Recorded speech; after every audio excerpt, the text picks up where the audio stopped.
Bapak, Ibu, Saudara-saudari yang terkasih dalam nama Tuhan Yesus Kristus, kami mengucapkan selamat pagi dan selamat beraktivitas. Sebelum kita melakukan daripada aktivitas kita akan mendengarkan renungan pagi pada hari ini, edisi Sabtu 5 Oktober 2024. Sebelum kita mendengarkan daripada renungan pagi, mari kita bernyanyi terlebih dahulu.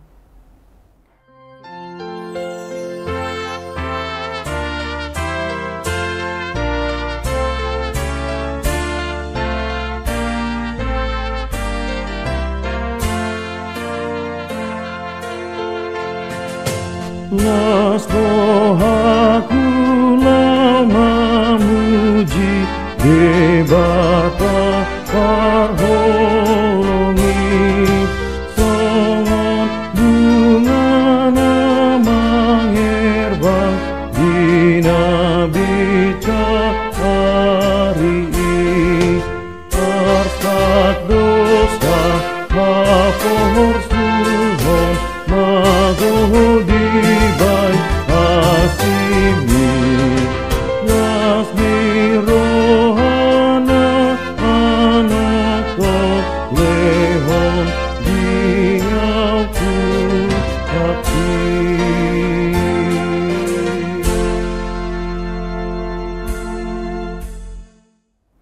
Kita berdoa. Segala puji, hormat, kemuliaan kami naikkan ke hadapan Kau ya Tuhan Allah Bapa kami yang di surga. Karena kami tahu siapakah kami, anak-anak-Mu yang datang kepadamu, anak-anak-Mu yang berlumuran dengan noda dan dosa ya Tuhan. Kami pada pagi hari ini memohon pengampunan akan segala dosa dan kesalahan kami Tuhan. Dan pada pagi hari ini kami hendak mendengarkan daripada renungan pagi ini ya Tuhan. Biarlah ya Tuhan, Engkau senantiasa selalu memberikan kami rasa kedamaian ya Tuhan di dalam kami mendengarkan daripada firman-Mu. Ajarkan kepada kami agar kami senantiasa selalu di setiap langkah kehidupan kami perserahkan diri kami ke dalam tangan pengasihan Engkau ya Bapa.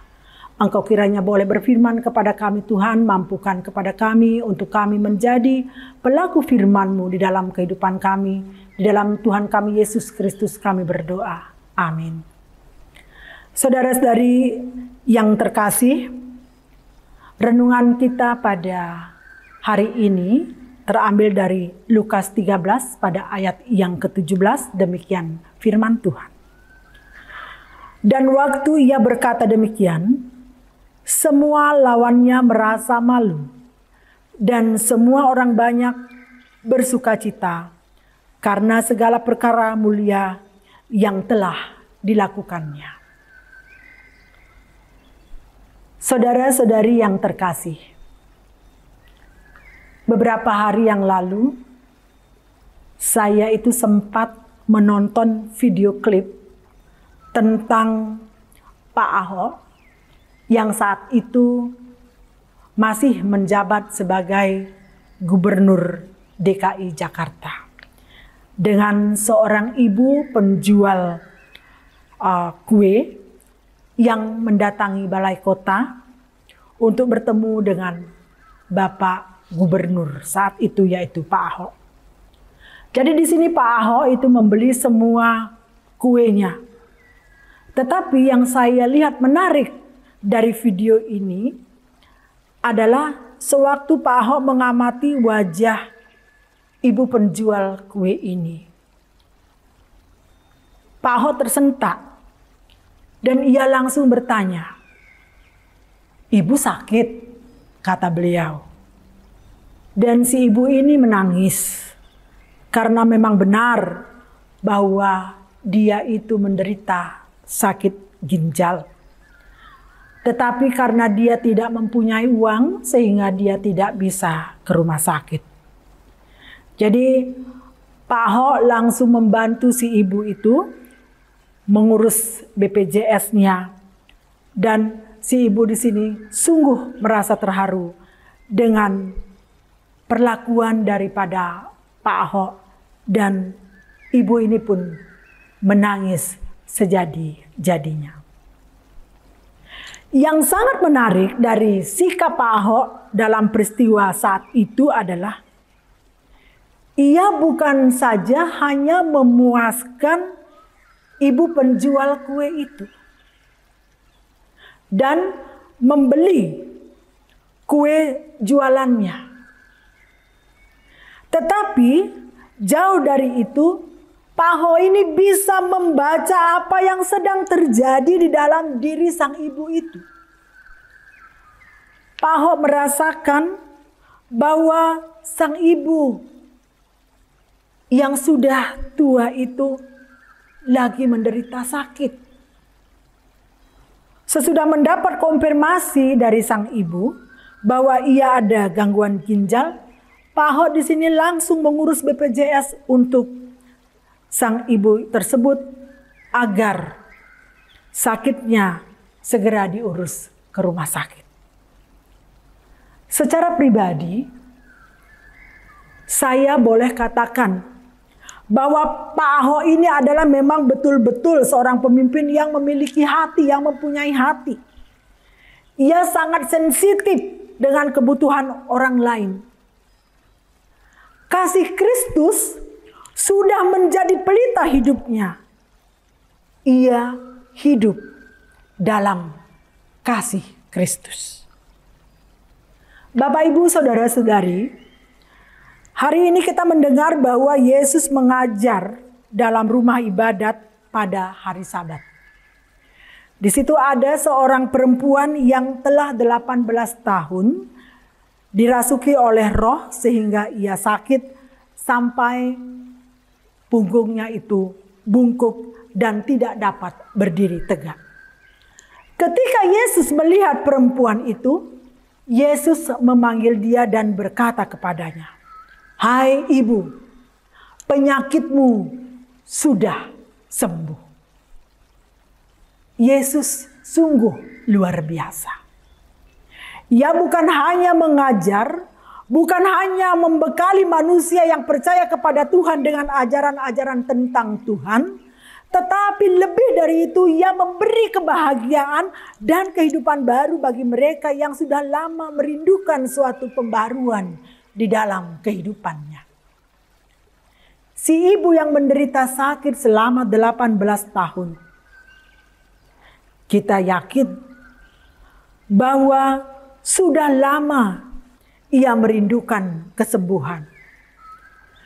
Kerinduannya ini terpenuhi di saat ia menampakkan dirinya kepada Yesus. Ia menjumpai Yesus dalam rumah ibadat. Dalam rumah Tuhan. Tuhan sendiri menjamahnya dan memberi dia kehidupan baru. Dengan kekuatan kata-kata Yesus menyembuhkan dia. "Hai ibu, penyakitmu telah sembuh." Satu peringatan bagi kita bahwa dalam keadaan apa saja, entah itu sehat, entah itu sakit, tunjukkanlah diri kita kepada Tuhan. Jangan kita lari dari Tuhan.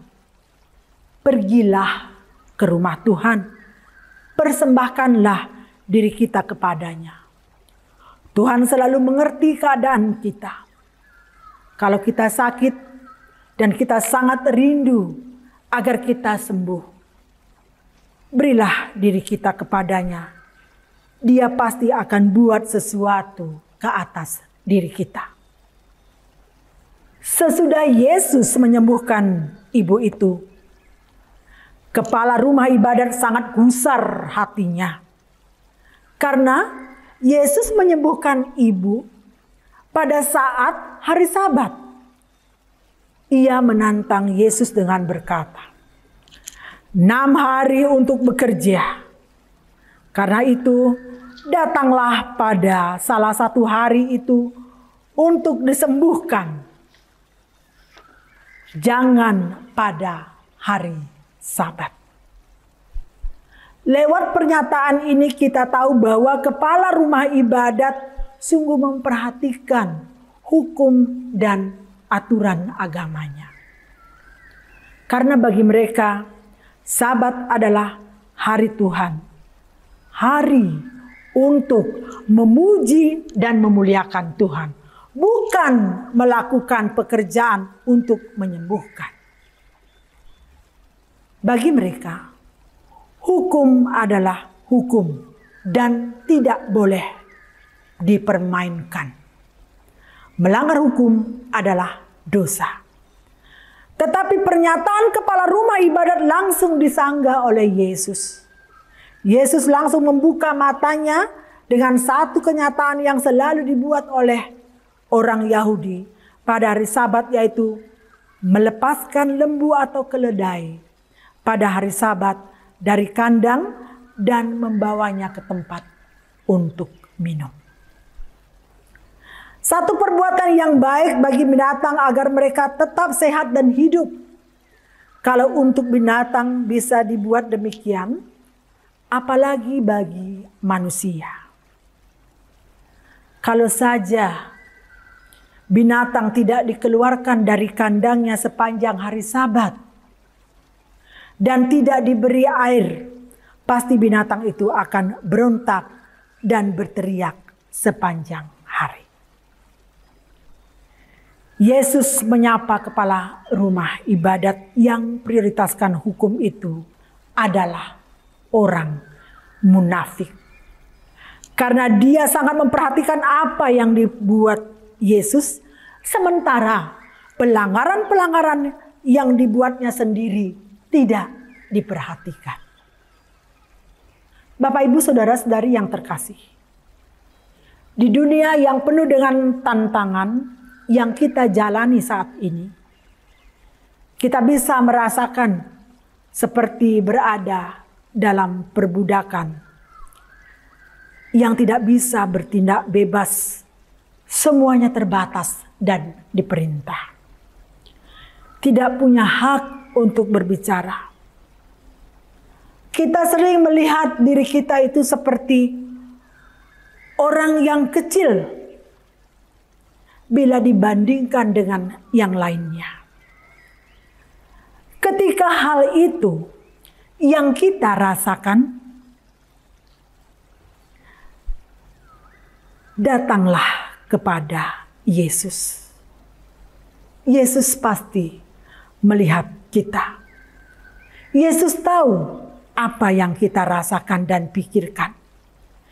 Yesus menginginkan kita bebas dari apa yang mengikat kita. Seperti perempuan yang terbelenggu 18 tahun, disembuhkan dan mereka memuliakan Tuhan. Marilah saudara-saudaraku yang terkasih, kita berdoa semoga Tuhan selalu membantu dan menyadarkan kita agar kita selalu memprioritaskan kasih di dalam hidup sehari-hari kita. Amin. Kita berdoa. Terima kasih Tuhan atas lawatan firman-Mu pada pagi hari ini yang begitu indah kepada kami, mengajarkan kepada kami untuk kami selalu hidup penuh dengan kasih. Tuhan, kami mau berdoa bagi saudara-saudara kami, baik yang dalam keadaan sukacita, duka cita, sakit, penyakit yang tengah dialami mereka. Engkau yang selalu memberikan kekuatan, Engkau yang mengalirkan ya Tuhan kasih-Mu ke dalam kehidupan mereka. Sehingga mereka kuat ya Tuhan. Sehingga mereka senantiasa selalu penuh dengan sukacita menghadapi segala tantangan kehidupan ini Tuhan. Sebentar juga Tuhan kami akan melaksanakan daripada tugas kami, aktivitas kami sehari-hari. Sertailah kami, lindungilah kami ya Tuhan di dalam setiap aktivitas kami. Jauhkan kami dari segala bentuk godaan, pencobaan dan mara bahaya. Terima kasih ya Tuhan Allah Bapa kami yang di surga. Di dalam nama Tuhan kami Yesus Kristus kami serahkan kehidupan kami ke dalam tangan pengasihan Engkau. Amin. Bapak Ibu Saudara-saudari yang terkasih, demikianlah renungan pagi pada hari ini. Sampai berjumpa pada renungan pagi edisi berikutnya. Shalom, horas, selamat beraktivitas. Tuhan Yesus memberkati.